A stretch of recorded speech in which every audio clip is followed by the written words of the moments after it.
করতে দেরি হলো। আপনারা যদি প্রত্যেকদিন আমার কার্যক্রমগুলো দেখেন, রাজনৈতিক বিভিন্ন কার্যক্রম, সংস্কার কার্যক্রম, এগুলো নিয়ে এত ব্যস্ত সময় আমার কাটাতে হয়েছে যে আমি আসলে নিজের জন্য আলাদাভাবে কোনো সময় বের করতে পারিনি এতদিন। আর তথ্য উপাত্ত সংগ্রহ করা এবং আইনজীবীদের সাথে আলাপ করে একটা খুব ভালো মতো ড্রাফট রেডি করে জমা দেয়া, যাতে করে এই মামলাটা আমরা প্রমাণ করতে পারি, সেটার জন্য একটু সময় লাগে। তারপরেও আমি কিছুদিন বিলম্ব হয়েছে, সেজন্য এটার জন্য দুঃখ প্রকাশ করছি। আমি জানি যে এই বিলম্বের জন্য আমাকে জিজ্ঞেস করা হবে।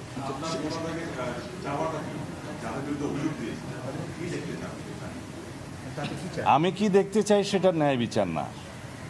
আইন যেভাবে মনে করবে, বিচারে যেভাবে সাব্যস্ত হবে, সেটাই আমরা মেনে নেব। আমি তো চাইব সর্বোচ্চ সাজা হোক, কিন্তু আইন আদালত সেটা সিদ্ধান্ত নেবে যে কোন সাজা তাদেরকে প্রমাণ করা হবে, দেয়া হবে, এবং কিভাবে আমরা প্রমাণ করতে পারলাম সেটার উপর নির্ভর করবে। সুতরাং বিচারের বিষয়ে কিন্তু স্পেসিফিক এভাবে বলা যায় না যে আমি অমুকের ফাঁসি চাই, অমুকের এই চাই। আমাকে প্রমাণ করার দায়িত্ব আমার, এবং কোর্ট বুঝবে, আদালত সিদ্ধান্ত নেবে কোন সাজা দেবে। দুইজনের নাম তো বললেন, বাকি পাঁচজনের নাম কি বলা যাবে অভিযুক্ত?